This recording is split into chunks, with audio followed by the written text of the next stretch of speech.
Hey everyone, welcome back. We got a very exciting show today. We have Daniel Roytas coming in. Now, I'm just going to fill you in for those that may not know who he is. Daniel Roytas is a health expert and naturopath exposing today's what he proposes as pseudoscience as coming across a multitude of what he proposes are fundamentally flawed hypotheses, some attributing to the placebo or nocebo effect. This mis and disinformation may have caused most of today's worldwide deaths and chronic illnesses. Disease may not actually be what we think it is or we're told that it is, but the power of the mind may very well be. Daniel leads the way on what optimal health can look like in the hope that he may help people understand their body systemically, naturally, and he is a powerful pioneer in the health freedom community, and he has recently published the book, Can You Catch a Cold? So Dr. Mark Bailey, the co-author of The Final Pandemic, An Antidote to Medical Tyranny, says about Can You Catch a Cold? The claim that colds and flu are contagious may be one of the greatest ever blunders of medical science. Prepare to be shocked as this book brilliantly brings to life the buried data that can no longer be ignored. Okay. Coming all the way from down under, welcome to the show, Daniel. Hi, Sean, Victoria. Thank you so much for having me, and what a wonderful introduction. Thank you. You're welcome. We're going to kick it off right away with the title of your book, Can You Catch a Cold? I remember when I was a kid, my grandma would say to me, don't walk around in the basement without socks or shoes on because you're going to catch cold. Now, is there any truth to that statement? Yeah, it's a good question. It seems that way from the work that I've done on the book, that being exposed to cold weather certainly plays a role in catching what we call colds and flus. Mm-hmm. And I think our ancestors were a lot smarter than we give them credit for. And they put that information in the name. That's why they call it a cold. If you look back at the definitions in medical dictionaries and even the English dictionary in, I think as recently as the 1920s and 30s, they defined a cold as a condition that you get from being exposed to cold weather. So I think our ancestors put it there for us. They knew the answers. We've just chosen to move away from that understanding for one reason or another. And because of that, I think we're now more confused than ever about what really causes colds and flus. So you go into this in your book. I haven't read it yet, but could you give us a loose premise on some of the ideas that you're postulating? Yeah, well, essentially the purpose of the book is to look at the evidence that exists in the medical and scientific literature behind why people get colds and flus. Now, in early 2020, I heard some doctors and scientists talking about this idea that you can't catch a cold or a flu. And I thought that's very strange because we've proven that colds and flus are contagious. And this seems like quite an odd statement to make. But it wasn't the first time that I heard this information. I had actually heard it in my undergraduate degree many, many years prior. So I thought there might be something to this. And I actually went and looked for any evidence supporting this claim. And what I found was that scientists and researchers and doctors actually set out to look at whether colds and flus can be caught, whether or not they're transmissible between a sick person and a healthy person. And time again, they failed to demonstrate this phenomenon. So the book is essentially a repository and a resource of over 200 human experiments that have attempted to demonstrate contagion, and for the most part have failed to demonstrate this phenomena conclusively. And the book also details other reasons why we might get colds and flus. and it looks at the history behind germ theory and how we went from this understanding that the environment and changes in weather conditions and meteorological conditions cause colds and flus, through to this understanding that we have now, which is that viruses cause colds and flus. So that's the sort of premise of the book. So this kind of ties into when you change from like a low elevation to a high elevation, or you put the body into stress, but I don't understand. All right, so are viruses real?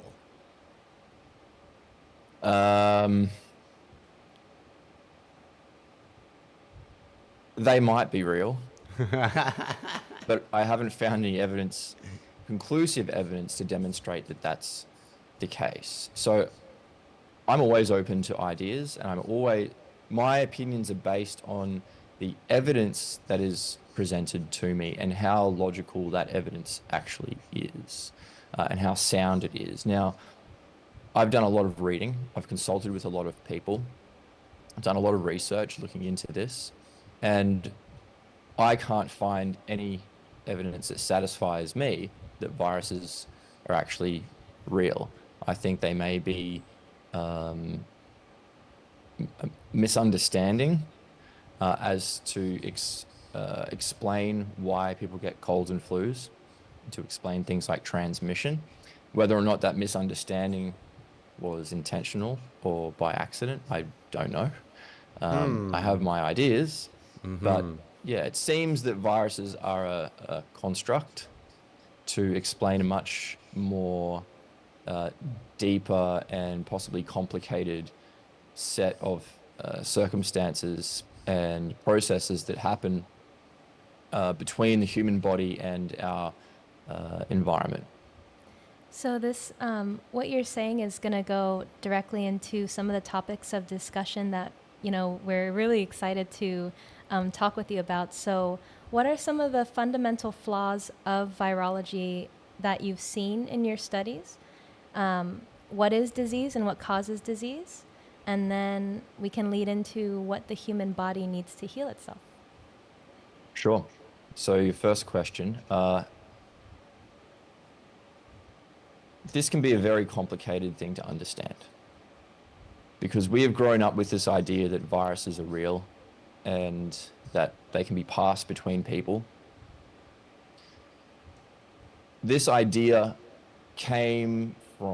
it blossomed from the germ theory, which was developed by Louis Pasteur in the 1860s. And he posited that things like germs, bacteria floating through the air, cause disease. Now, not long after that idea was published, the medical profession went looking for germs that cause all kinds of so-called infectious diseases like colds and flus. And they believed for 30 to 40 years that bacteria in people's respiratory tracts caused illness. But when they actually went and took bacteria from people's respiratory tracts and exposed it to healthy people, nothing happened. So that theory was actually disproven, and they thought there must be something smaller that we can't see that's in the mucus of sick people that causes disease. And this is where the idea of a virus came from. Now, they were never able to see it back then, and as far as I'm aware, they've never been able to see a virus in the bodily fluids of a sick human being to this day. What I think is happening is that particles that virologists call viruses are being created in a laboratory setting, and then they point to these man-made particles and label them as viruses, but they're actually just breakdown products of cell cultures that are used in laboratory settings. So I've had some spirited conversations about this, debating people about smallpox and inoculating against that. And I see these as ritualistic more than they're just based on motivational logic, not even bringing in any science whatsoever. are these inoculations really doing anything? And if they are, what are they doing? And here's the thing, you have to look into who would profit from something like that. And also, nature itself, I don't think nature cares how complicated it is. I don't think it cares if we can understand it or not. Do you have any thoughts on that? Yeah, nature is incredibly intricate and complicated, and I don't think we'll ever understand how Mother Nature works. We'll never truly understand how the human body works. It's not for us to know. I think there's been fail-safe mechanisms built into nature and the human body, which we are just another part of nature, to stop us from figuring out what's really going on. It's not for us to know. So no matter what we do, we will only ever have stories and ideas about what might really be going on. Now, you mentioned Louis Pasteur. Is this the same Louis Pasteur that legend has it said he was wrong on his deathbed? Apparently that's what he said. Now, I don't know if that's true or not, but there's certainly many resources out there that claim this, and they claim this in the peer-reviewed literature. So I guess only the people that were by his side when he died will know whether or not those words were spoken. But it certainly seems that way, that these things were said. So Now, sorry. I was just going to say, in relation to vaccination, I mean, this isn't really a conversation that I get into because people can do whatever they want with their own body. So it's up to them. I don't care one way or another if what people choose to inject or not inject into their body. But when you look at the data, it's fairly convincing. And it may surprise a lot of people that the mortality rates from infectious diseases had basically disappeared before any vaccination for any infectious disease was ever rolled out. Now, there was actually a review paper published in the Journal of Pediatrics, I think, in the year 2002. And they state clearly in this review paper that infectious diseases weren't wiped out by vaccination. They were actually eradicated as a result of better nutrition, better housing, better sanitation, better access to healthcare. That these diseases had all but been eradicated prior to any widespread use of vaccination or access to antibiotics or other types of modern healthcare. So I think the results that are attributed to vaccination, so this reduction in infectious diseases, is actually from other things, and the benefit and the outcomes that we see have just been wrongly attributed to vaccination. very good. One thing I wanted to ask you about is there a component of, let's say, someone manifesting their own illness, number one, and number two, is there not environmental factors that could play a role in sickness and disease, like pollution? And I mean real pollution. I don't mean CO2. I mean heavy metals, chemicals in the environment, things that basically anything you buy at the gas station, manifesting themselves in these diseases that get mistaken for other things.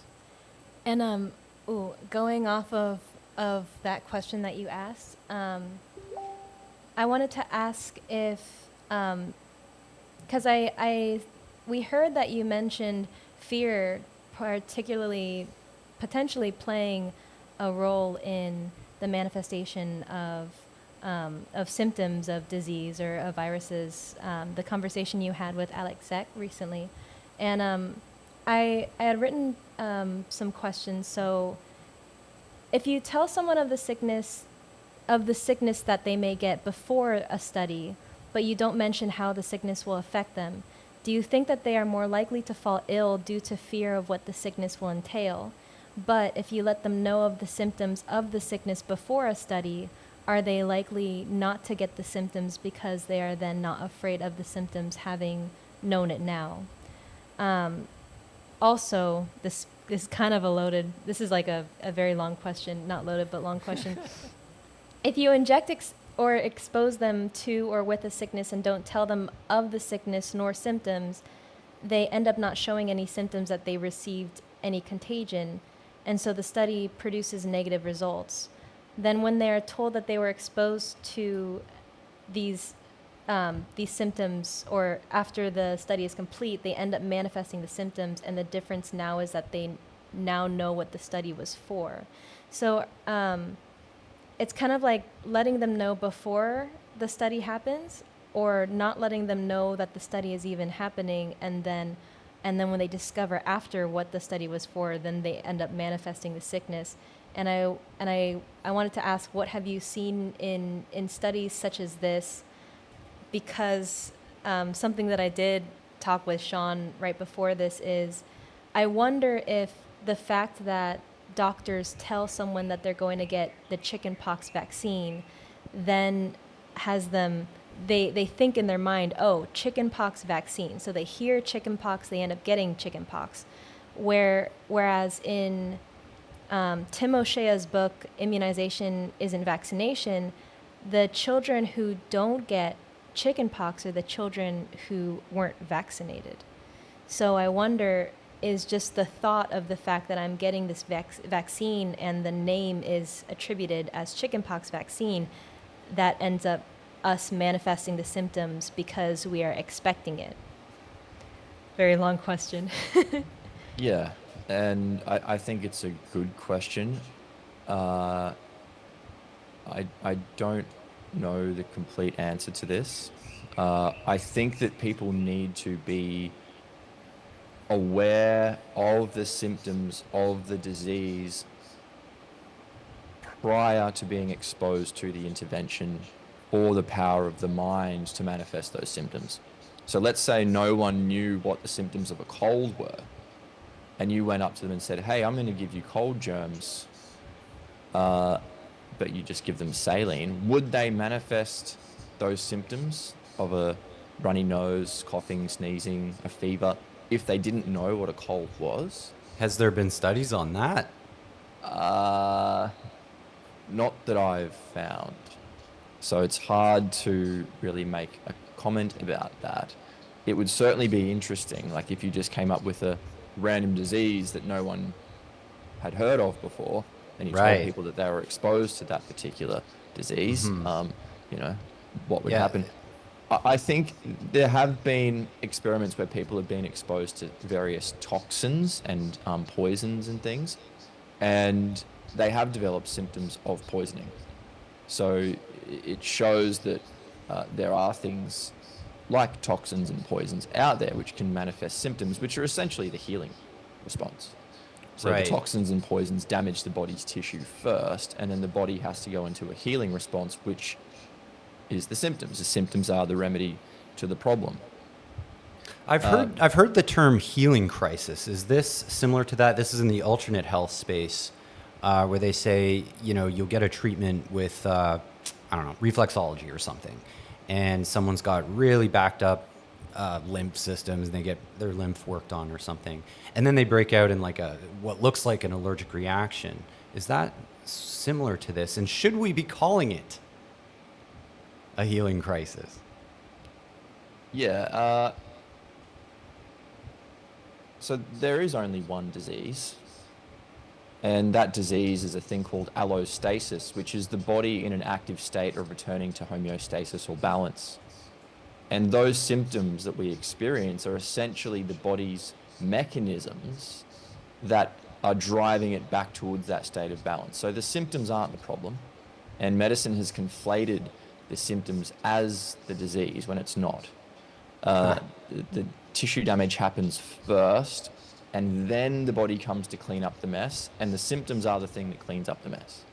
It sounds like No. everything's backwards here. Yeah. So, you have cough medicine and aspirin and all these things to make the symptoms go away. Are we actually impeding the body's ability to heal itself? Yeah, that's exactly what's going on. So It sounds symptoms like we got an are- issue in society. This sounds like an issue. I mean, this turns everything upside down almost. Yeah, this means that people are suppressing the symptoms and therefore the toxins are still staying in the body as people are potentially getting sicker. Because, Or they're slowing down recovery potentially, right?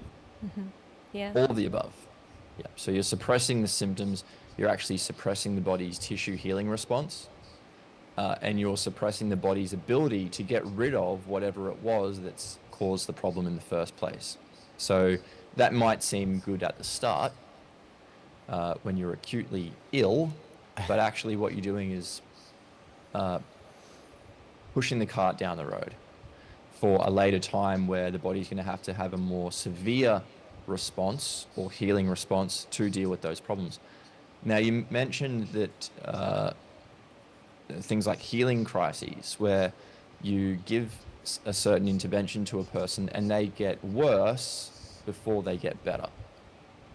Now, for example, if you've got a lot of metabolic waste products in your tissue and your lymphatic system is blocked up, and then you go and do a lymphatic drainage massage, that could stimulate the lymph to start moving, and it goes to the liver to be excreted, or the other organs of elimination. But there's so much stuff there trying to get out that the liver's overburdened and it can't fulfill that role adequately. So then other organs of elimination and other processes have to take some of that slack. So it might be, as you said, you get a rash or something. Now the body's pushing stuff out through the skin rather than eliminating it normally through the liver and the bowel, for example. So ideally, you don't want to induce a healing crisis because it can be very uncomfortable for people, and it may actually result in the liberation of things from the tissue which the body stored there for a reason, which then go and flood the bloodstream or flood other tissues and organs, which might put them under undue stress and cause some damage to that tissue. So we certainly want to avoid things like healing crises as much as possible.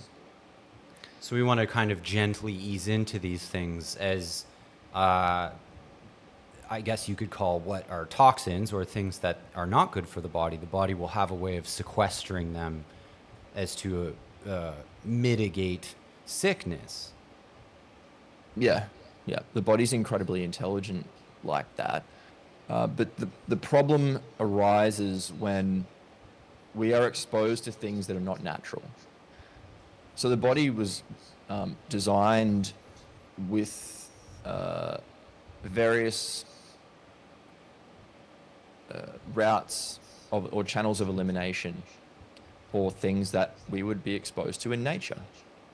But now that we're exposed to all these man-made chemicals that the body never once thought it would have to ever deal with, now it's being exposed to these things, it can actually make it very difficult for those substances to get out of the body.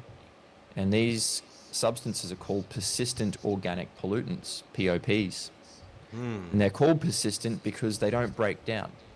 What They would be an actually example of what would be an example of something like that, a POP? These things are everywhere. There's thousands of them. They're in our makeup, in personal care products, in petrochemicals, washing detergent, in our clothes. They come from tire dust and brake dust. We're talking about organophosphates, perfluoroalkyl substances, PAH, PFOS, PFAS. There's all of these different types of chemicals which accumulate or bioaccumulate in nature. So they actually accumulate in lower organisms. And then as another organism eats that one, and the next one eats that one, and the next one eats that one, it goes up the food chain. And because Right. we're at the top of the food chain, it accumulates in us. And because our system was never designed to be exposed to these things and having to eliminate them, it builds up in the tissue. And then when it gets to a critical point, the body has to do something to try and get rid of this stuff. And some of the symptoms which might occur when the body attempts to rid itself of these substances are things like cold and flu symptoms. And we actually look at it and go, oh, I must have caught something. But actually, no, your body might just be trying to get rid of things that you've been exposed to over a long period of time. So a chronic exposure, or it could also be from acute exposure. And this is well known. This is well established in the medical literature.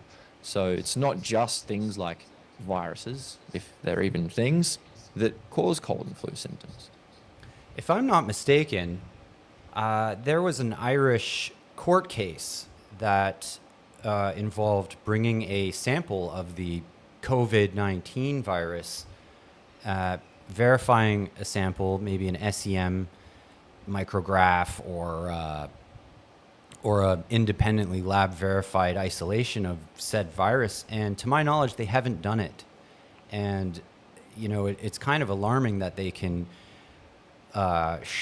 shut down society in some cases. I had to change careers. It was against my philosophy at the time, partially because I've been lucky enough to be exposed to talks with chiropractors in the 90s where they were discussing side effects and this kind of thing. So I just figured to avoid that whole thing. But what I didn't know about was the impact of environmental toxins and just how surrounded we are with them.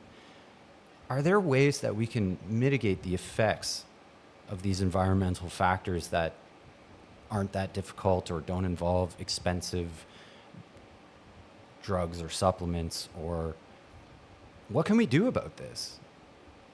Yeah, it's a massive problem. If the health authorities and the governments were serious about dealing with the epidemic of chronic disease, they would look at all of the pollution and contamination that's going on in our environment. We can only be as healthy as the environment that we live in. And our environment's not that healthy at the moment. So, yeah, this contamination is coming from everywhere. Doctors scratch their heads and say, why are we all so sick? What's going on? I mean, one of the first things that should be looked at is the fact that I think it was 100 million kilograms, maybe more. I think it might have actually been more. I have to look up the actual figures. 100 million kilograms of pesticides were sprayed on food last year. This equates to 300 kilograms per person in the entire world per year. So it actually must be in the billions. Maybe it was 100 billion kilograms. Wow. So it's a lot. And we're exposed to this stuff daily. And if you're being exposed to poison, I mean, that would be the first thing that you would look at to work out or to understand why people might be getting sick. So you want to try to eliminate your exposure to that stuff, because the governments and the agricultural industry aren't going to do that for you. So one way to do that is to go and purchase food that's not sprayed with poison. Buy spray-free food. Wash your food before you prepare it. Try to eat organically or spray-free. Eat food that's local and fresh and seasonal. Connect with your farmer. Go and talk to them. Go to their farm and see how they're actually growing your food, what they're putting on it. As an example, I used to go to a market that was local to me, and the guy that I bought some of my vegetables from, like my lettuce, for example, I would only buy from him because he said to me one day, "Oh, my lettuce is the best because I don't spray poison on it." I thought, well, you're my lettuce guy. Simple as. Yeah. Yeah. I started looking up like natural ways that we could help wash food. I heard that white vinegar is a natural antibacterial, so I started using that. Question: are you friends with Amanda Vollmer? I know Amanda. Yes. I heard in a podcast that she was in with Terrain Theory, or Ben and Mike, that she puts like sacred geometry. She puts pyramids in her backyard because the sacred geometric pattern of a pyramid clears the skies from nanoparticles. Did you hear about that? Yeah, I've heard about this. I haven't looked into it that much, so it's hard for me to comment. whether or not how efficacious it is. So it might work. I know very, very little, and therefore probably can't. I'm probably not the best person to comment on that. Oh, but it's kind of like hearing from what I've been doing is just getting little bits and pieces of information from many different sources and people like yourself, and like, oh, okay, I can actually use this, integrate this, and then slowly over time, we feel better within our environment because we don't subconsciously fear it, because we've actively researched into knowing what's around our environment, and knowing our environment is knowing ourselves. So yeah, it's a really great conversation. Sorry, can I just mention something on that point? Yeah. So I wonder how damaging these substances actually truly are to us, for a number of reasons. But one of those reasons is when we are born into this world, from the day we can learn to speak, we're told how much poison and toxins and stuff are in our environment. We're told to fear disease. We're told to fear things like cancer. We're told to fear the cold and flu and fear other people when they're sniffling and whatever. And we build this picture in our mind of what reality might be. So we're told that, oh, pesticides are bad, and inhaling secondhand smoke is bad, and exhaust fumes from cars is bad, and air pollution is bad. Is it possible that we build this picture in our minds and it's just an illusion? So what if we were exposed to all of these things, but instead of being told that story as children, we were told a story of, it doesn't matter that all these things are in the environment because you're impervious to it, and you don't get sick, and you are a powerful being, and you can control whether or not your body gets harmed by these substances. Like, if we flipped the script and we had a different story told to us, how much can the power of our mind actually protect us and mitigate against the effects of these substances? I think that there's sufficient evidence out there now in relation to the placebo and the nocebo effect that if we have that perspective and that outlook, it does convey some beneficial effect protecting us against some of these things. So am I saying that it will protect you 100%? No, I mean, there are other ways that you can mitigate your exposure and reduce your exposure to these harmful substances. But you also have to have the mindset of, it's not going to affect me. So for those that don't know, could you explain what the placebo and nocebo, what are those for those that may not know? Yeah, the placebo effect is essentially just a belief that you have in relation to something that you may be exposed to. That is a positive belief, which will convey a positive effect on the human body, a positive physiological response. A nocebo is just the opposite of that. It's Latin for I will harm. Placebo is Latin for I will please. So the nocebo effect is someone gives me an intervention that I believe is going to have a negative effect on me, and therefore it does. Now, is there any evidence or studies showing that these things are in fact real and the mind does play a role in sickness or health? Hundreds, thousands. The placebo and nocebo effect is so significant that researchers, scientists, doctors try to control for this effect by doing placebo-controlled experiments. So they give the active drug and they give a placebo to see whether or not there's a statistically beneficial effect by giving the active substance. So they actively try and control for this effect. And in many instances, they say, well, the drug was no better than placebo. And it makes us seem like, or it makes us think that the placebo is not really effective. But actually, when you look at the benefit that was achieved by giving people placebo, they actually had reductions in their symptoms. Well, that can't be good for business. Well, here's some really interesting actual examples about the placebo effect, which and the nocebo effect, which I included in my book. One of them was they told people that they were exposing them to flu germs, and then they monitored them. They put them in a room and monitored them, and within a few hours, they started developing symptoms of a cold and flu. And they were up all night coughing and spluttering and shivering, and all the mucus was coming out of their face. And in the morning they said, we lied to you. We only gave you saline. We didn't expose you to flu germs. And their symptoms went away within the hour. So they were able to manifest the symptoms of a cold or flu just with their mind alone. Amazing. I used to do that so I didn't have to go to school. It works. Hey, that's clever.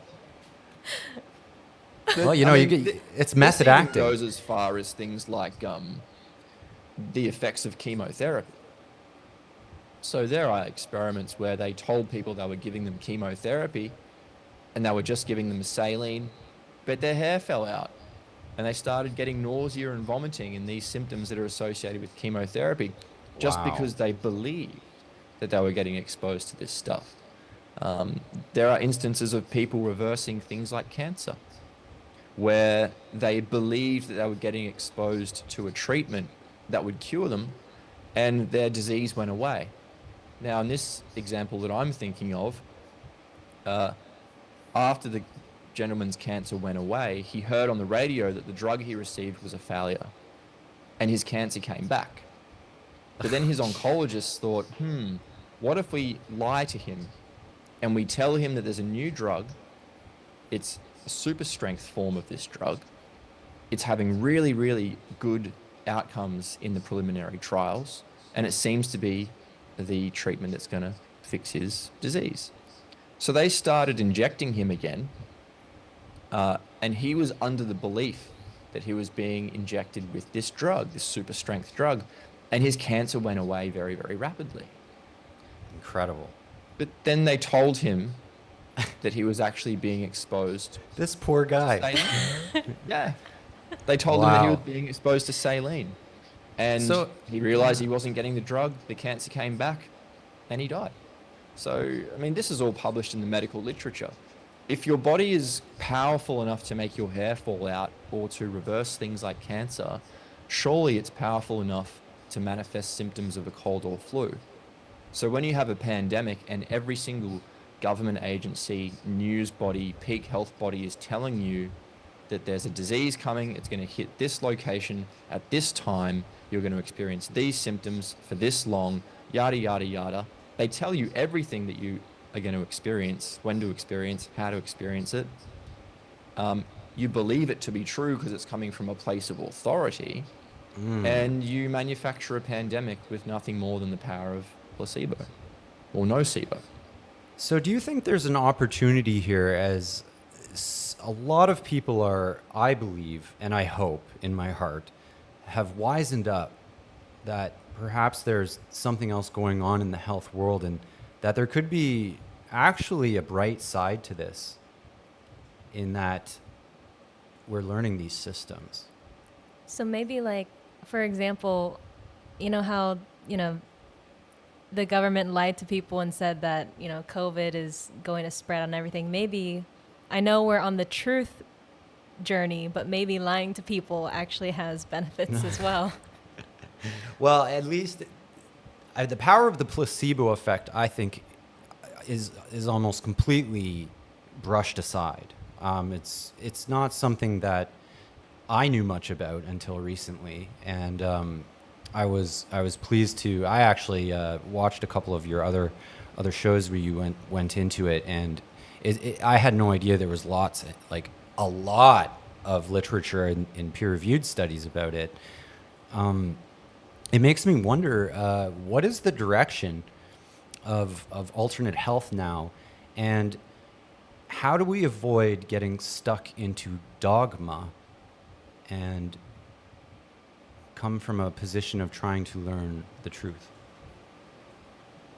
Look, the truth of the matter is, from my perspective, that disease is entirely man-made. So if you look back through history at the journals and reports of European explorers who were traveling to distant, unexplored lands, when they came in contact with the native people there, just about every single time they were explaining and reporting how profound it was that no one had disease, that the natives were able to exist in harmony with nature, completely free of any illness. Now, I mean, I'm not saying that people didn't get sick, sure. I mean, like, maybe there was a landslide and some mercury in the mountain contaminated a local water source and people got sick. Like, obviously there would be exceptions here. But for the most part, I don't think that people did have diabetes or obesity or cancer or asthma or Crohn's disease or any of these sort of autoimmune diseases that we see these days. I think people, when they exist in harmony with nature, are relatively free from illness. So what that tells us is, if we want to deal with and overcome this this epidemic of chronic disease that we're seeing, we have to get back to basics. We have to start taking care of Mother Nature.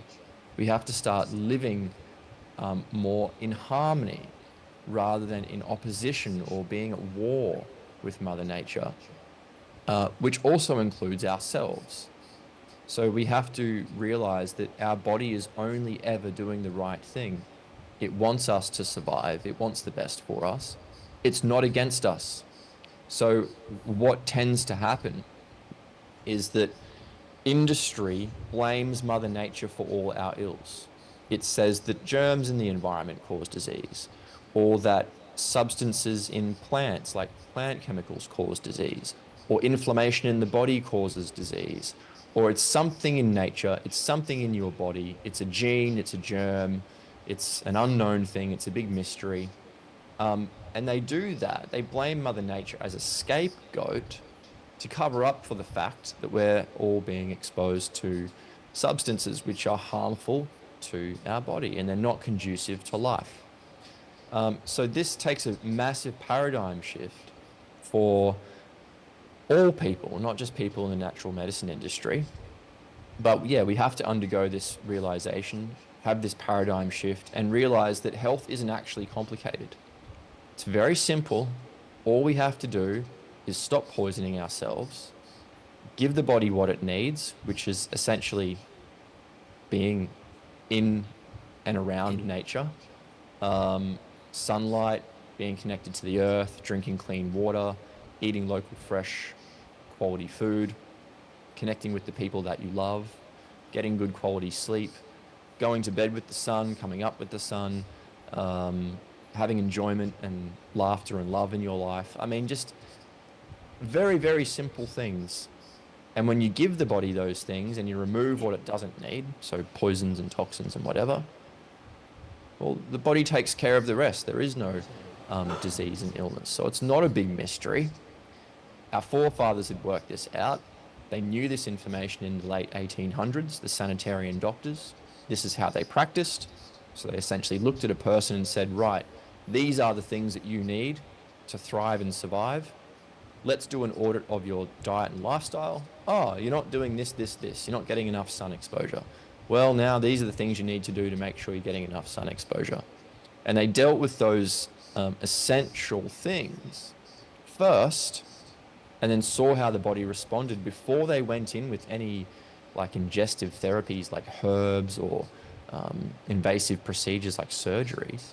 So we've got to get the basics right first, and then if there's some residual stuff left over, then we can look at other more invasive type procedures and interventions. So what happened that, I mean, I really like everything I just heard there, but I mean, that was 200 years ago. Shouldn't we have advanced in our understanding of these systems rather than what appears to be a complete regression? We had to regress because, you know, at the same time, we had to regress to allow the system that we have today to be where it is. The system that we have today, so I'm talking about dozens and dozens of industries that rely upon the use of petrochemicals for their infrastructure and the products that they sell. They rely upon us looking at Mother Nature and blaming that, and using Mother Nature as a scapegoat and a red herring to draw our attention away from the true cause of disease. Because if we all knew that it's actually these toxic substances we're being exposed to, and this deviation away from nature, so spending too much time in front of screens, being under synthetic lighting or artificial lighting, being exposed to electromagnetic frequencies, synthetic clothing, I mean, processed, refined food, all this stuff. If we understood that that was actually what was making us sick, people wouldn't have it. They would throw that stuff away. So when pesticides and plastics and petrochemicals were actually starting to be invented and rolled out throughout society, germ theory was also invented at the same time. Now, I believe that germ theory was invented so that it could be used to explain away why people were getting sick all of a sudden when we were also rolling out pesticides into our food supply, putting pollution into the air, etc., etc. Because if you say that it's a germ, that it's an invisible enemy that is lurking in the shadows and no one knows when it's going to pounce, then your attention is focused there. And if you get sick from the poison on your food and you go to the doctor and they say, no, it's not the pesticide, it's the bacteria in your body that's caused the problem, or it's a virus, then the use of pesticides and things can be perpetuated for now over 100 years. So I think there's much more going on with this than meets the eye. Do we have a like a lightning rod situation? Because like a big part of this show is we're trying to wake people up, and we're learning how to do that as we do it. And I think, you know, for example, my mom is a chiropractor. She's retired, but she's very ideologically entrenched, it seems. I bring up vaccines as perhaps not necessarily being what they appear to be, and she immediately comes at me with, well, smallpox was cured. And do you have any insights on that, on how to approach a skeptic in a neater way, or an easier way? You can't wake someone up who's pretending to be asleep. So I actually think that people may hear this information, it might make sense to them, but they choose not to accept it or to look into it further for self-preservation reasons. So they may not be ready to hear this information because it will change their perspective and worldview so much. It will challenge everything they thought they knew, that it may actually be harmful to their health. They may Okay, not. I have the CEO of 3M. I'm going to bring him on. No, joking. But that's fascinating what you say, and that if they were to question everything, it may potentially harm their health because of the fact that they aren't ready. Or it might harm their bank accounts.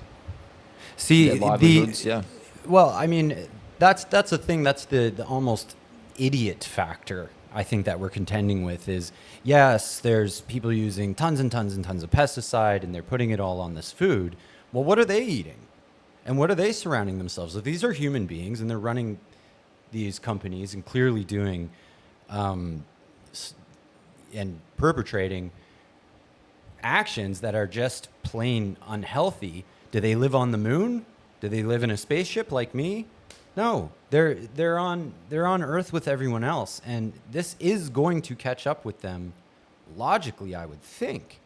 How can we accelerate that? I think one of the reasons why a lot of people turn a blind eye to this is because we're also captured by consumerism. Yeah. So it's like, I want more and more and more. I like this shiny stuff. I like having lots of things. I like having a nice car and a nice house, and I like having all these creature comforts. If I look at the monster underneath the bed, I might have to part ways with some of those creature comforts. And that might mean that my life will have to change significantly. And I might then have to start taking a more active role in my life to survive. So that might mean actually getting outside and growing your own food, or having to learn how to build your own house, or to make your own clothes. And people don't want to do that because they don't have the skills anymore to do it. So it's threatening to them as a person. They've lost touch with all of these skills that we once had, and we just had to do as a part of existence, right? Our grandmothers and all of those before them had to do these things. I'm not saying we need to go back into the dark ages here.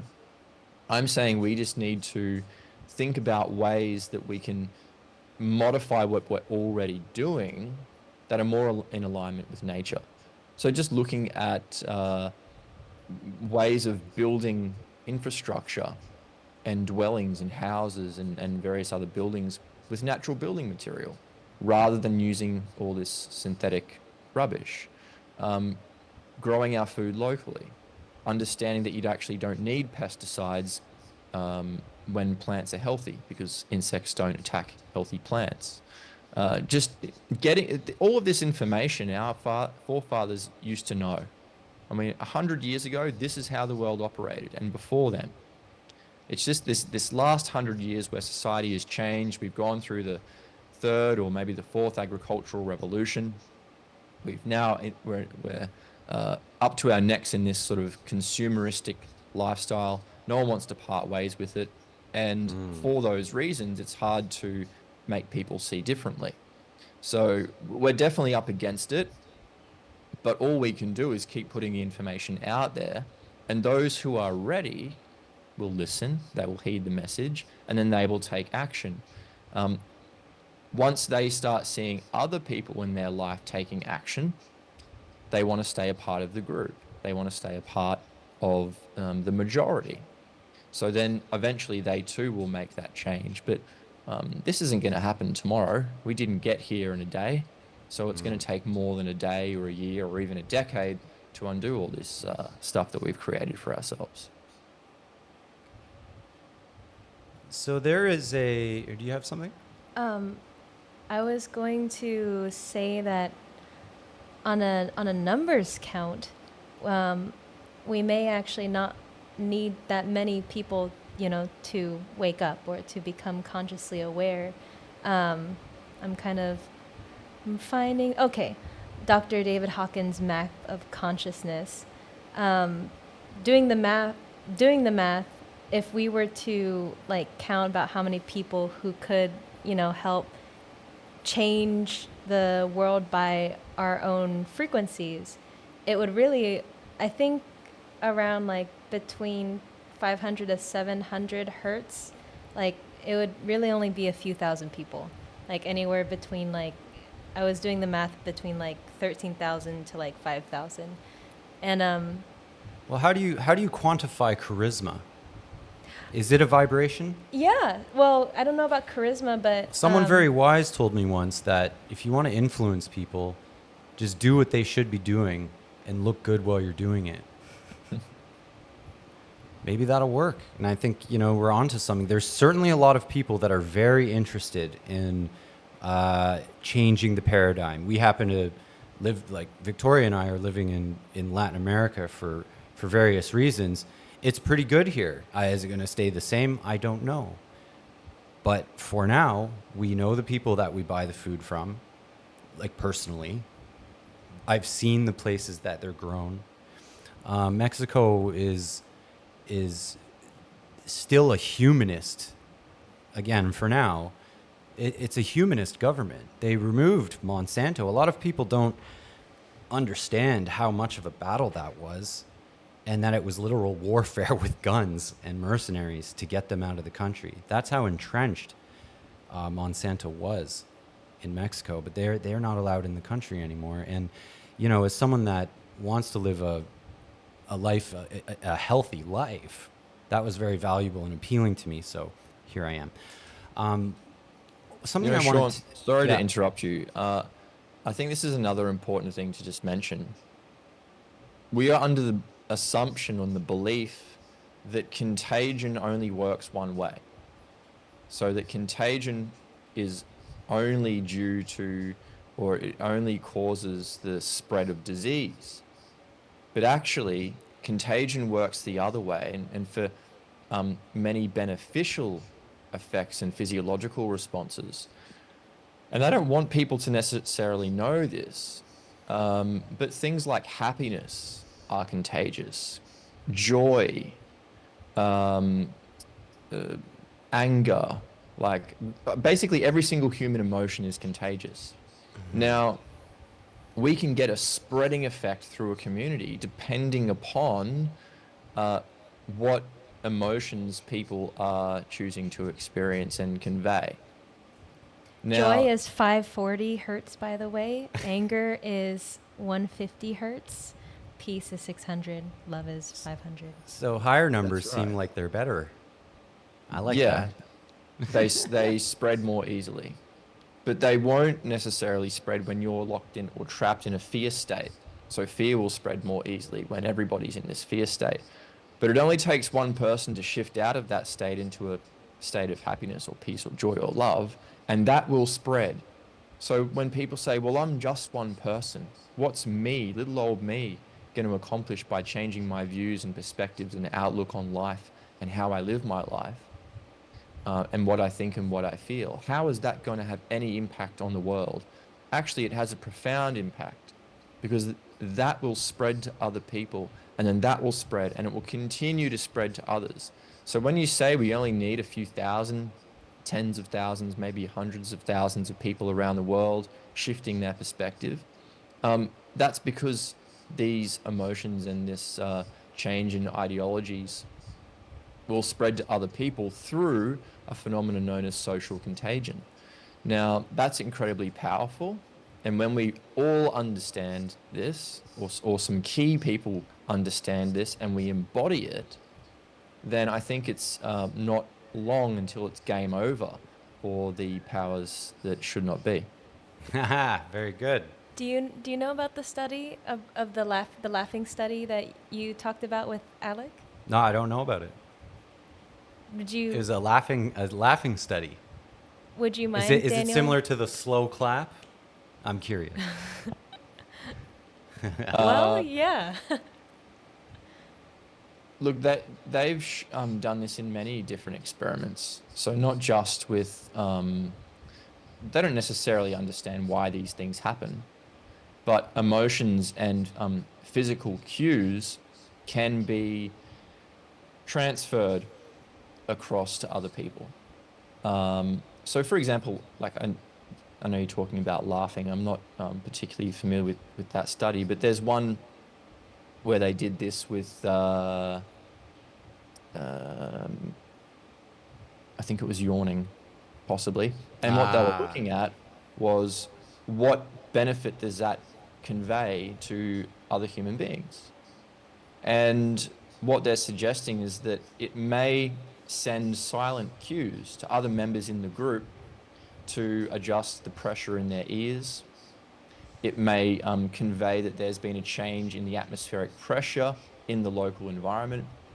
It may be that when we inhale air, when we yawn, it actually helps to cool down the brain, so it might convey changes in temperature in the local environment. So these things have a beneficial effect. They help with our survival.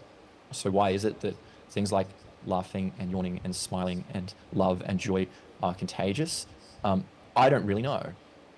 I think not many resources have gone into that, because if we did put a lot of resources into it and we truly understood it, then people would be far more inclined to want to live a life that is full of those things rather than living in a life of fear.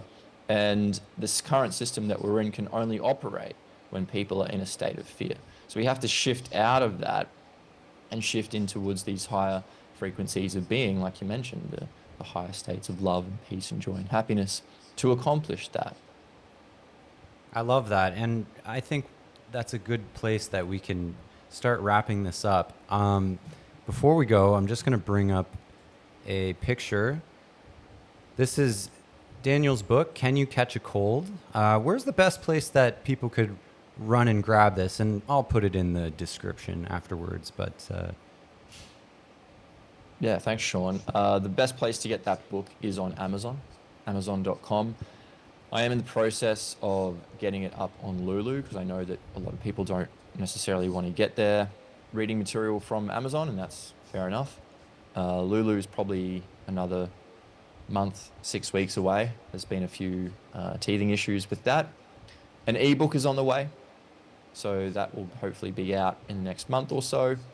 And an audio book is currently being recorded by the wonderful Sam Bailey. So she wrote the foreword for the book. Right. And that will hopefully be ready in sort of the next 3 to 6 months. I also recommend checking out their book, actually, Mark and Sam Bailey's book, The Final Pandemic.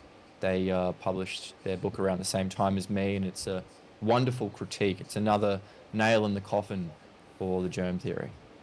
Excellent. Yes. I mean, personally, I am looking forward to paradigm shifts, not only in health and wellness, but energy production. We're seeing a critical mass of, I would call convergent evolution, where there's different people all around the world are starting to have the same understandings or discoveries. And as long as we're not locked in, to ideologies that are without being able to take in new facts or new understandings of things, I think we have a very bright future, and I'm very optimistic. And we have people like Daniel Roytas out there as a influencer towards the truth. And thank you very much for coming on this show. I really appreciate talking to you and listening to you speak. And I look forward to reading your book. I'm going to pick up a copy of that if anyone else is interested. Again, the link is in the description. Any final thoughts, Daniel? Yeah, thank you very much for having me here on the show. It was a real pleasure and honor to speak with you both. I just wanted to say in closing that everything that we've been through over the last 4 years, and almost all of the things that we've been exposed to leading up to this point throughout history, has happened for a reason. It's happened because it provides a wonderful contrast, and it allows us to understand the things that we don't want. And what that allows us to do is then create and manifest the things that we do want in this world. So we can look at what's happened to us as a blessing in disguise. It's been the catalyst to allow people to wake up and now to move forward and to create a golden age. So without all of this government overreach and without all of this sort of divisive behavior that has been exhibited by our wonderful leaders and various other institutions, we have to thank them for that, because what it's done is put us on this pathway now to achieving the golden age, or the life that we all really do truly want. So let's take that as a blessing and look at things through a different lens. Amazing. Thank you, Daniel. I will say it is a Sagittarius full moon, and today you have brought a lot of wisdom coming. Sagittarius being ruled by Jupiter brought a lot of wisdom to this conversation. I was so excited, Sean knows this too, to be able to get to speak with you, because you've been a big influencer and part of my own awakening. I really just started becoming aware recently, so it's such a pleasure to have you on, and I'm glad that we had this great conversation. So yeah, I have some more questions, so let's see if we can get you back on again in the future, and keep up the connections. Sure, that sounds wonderful. Thank you so much. And Victoria, I'm glad to hear that some of the information I've been putting out there has resonated with you. So before I forget, there is a conference coming up that we're going to be at in person. It's called Music and Sky. It's in Mendocino, California. Definitely check that out. I believe Amanda Vollmer is actually going to be speaking there this year, so that's very exciting. And we'll see you there, and we'll have our booth, and we'll be doing our thing with the iHeal Collective crew. Daniel, thanks again. Victoria, till next time. Thanks so much.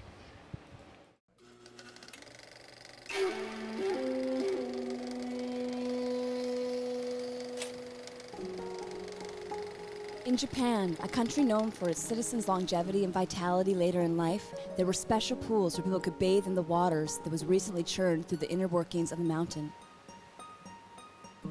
People who bathed in this Hansa water felt a certain rejuvenation. We now know that this effect is a result of the abundance of hydrogen in the water. Our clinic recreates this with the IHG 600 Brown's gas electrolyzer, so you can enjoy the benefits of hydrogen Brown's gas in your own home. Hydrogen in every form is our most important macronutrient, vitamin H. It is healing and rejuvenating. Around 62% of the human body is made of hydrogen, 24% oxygen, and the remaining 12 and 2% everything else. Most of us are hydrogen deficient, and this affects the rate that we age. When this happens, the body starts shutting down first the regeneration system, then the immune system, and eventually the organs.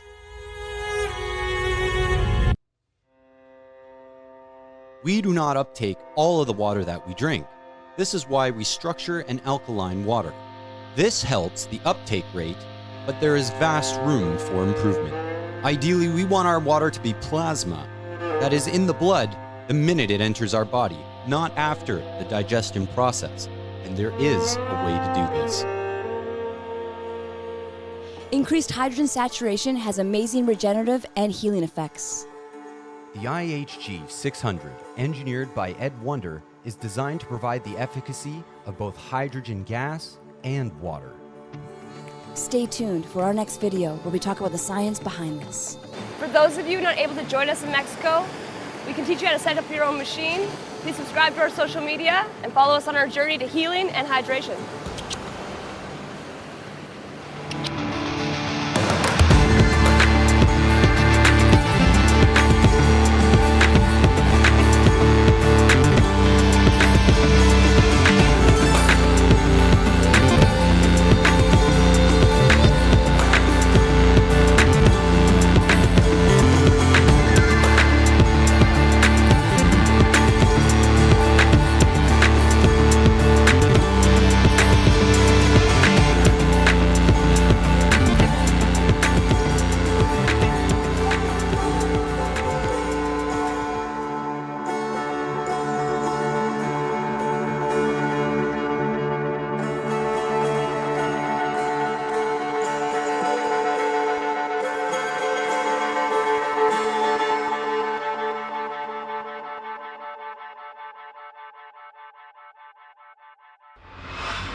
Crisis. There is an epidemic sweeping humanity, but it's not what you think. Or maybe you do. The pharmaceutical industry, through the medical profession, has changed what was once a healthcare system into now a disease system. People have lost trust in traditional institutions. They're failing to find the answers they need, or even feeling deceived. The system is broken. Now, more than ever before, people are seeking answers in the alternative health world. This is creating a massive opportunity. Have you ever asked yourself why alternative healing is called alternative healing? When it's literally been around for thousands of years. We think you do, but let's get to the point. Mixed modality healers are needed now more than ever before. Not only needed, they're in demand, and that's why we're calling on you. Hello, I'm Beaudre Fraser, the lead practitioner here at I Heal Collective, and I'm super excited today to talk to you about our new mixed modality course that we've crafted just for you. It's a purge.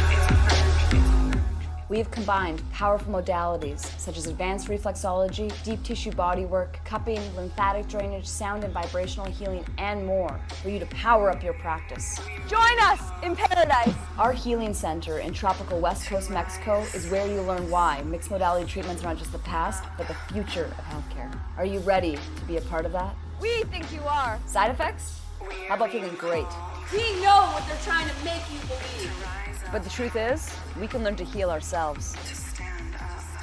The mixed modality course that I've just taken part in here in Ixtepa, a mixed modality course, I thought it was something I really needed to do. I want to be able to offer my services to as many people as possible, and I just want to have the skills to be able to meet people's needs as much as I can. To help the people in my life and also myself, to follow my guidance, I guess, my intuition. I think it's going to just give people that ability to help people in a bigger, deeper way with lasting effects and life-changing effects. The mixed modality course that I've just taken part in here in Ixtepa brings together different modalities, all working towards releasing tension, trauma, and all sorts of ailments, if you like, in the body. Bo is on point. She's quick. There's never a dull moment. She was very warm and welcoming, wants to make you feel comfortable and welcomed into the space. The information comes fast. She's a wild, witchy woman is what I kind of found, and quite intense and really in depth in everything that she does. She speaks quite fast, so be ready. There's also the kind of depth of knowledge and information that she has that's there as well, which makes you feel like, wow, there's a lot to learn from her. There's no time for daydreaming. Then all evening you spend processing everything that you learn during the day. It's, to me, a much better way of teaching. But also just her generosity and everything that she's trying to achieve in terms of healing really shines through as well. She has a really good blend of being really direct. If she sees something's not going quite right, she'll be straight in there and let you know. Hearing Bo speak about mixed modality and the fact that you need to bring all these different components together. There's different techniques you use: sound healing, reflexology, Rainer massage. I really feel like this actually just gave me the last couple of extra really key tools to bring it all together, all of the movement, the body work, the coaching and emotional work. It all works together to release all the physical and emotional tension we hold in our bodies. There was just a couple of little bits left, and I just, this is the last final course that I've done that just molds it all together really nicely. With the tension bands, that was quite a big moment of, wow, it is all connected. I didn't know how amazing the sound tuning forks would be, seeing what happened in the body when I was using them, so that was really exciting. Bo was actually working on one of my fellow students who had a major energetic release, and I saw this energy coming from her. I couldn't say exactly where it was coming from. I was watching how she could move energy and how her client's body reactions were and how he was releasing some really powerful stuff. I just experienced, it sounds weird to say because it feels like cliche, but it's just a really transformative release. This is what I really wanted, and I found the right person, and I'm just so blown away right now. I got on the table for myself, and what I experienced was hard to put into words. I know that she was drawing from all her wealth of expertise. Taking these blockages and releasing them by transmuting them to herself. I mean, it's really amazing. It's really intense to think about. She did a really amazing job, and I feel calmer today, like more relaxed. Things were released that had been bottled up that I didn't even know about. You know, she was telling me a little bit about her training, and you hear that a lot of people say, we're trained here and there, but my God, she is really a master, an absolute master of her craft. We believe in the success of our students, so our class sizes are small and intimate. and they fill up fast. So sign up now and join the collective. For the healing of the collective.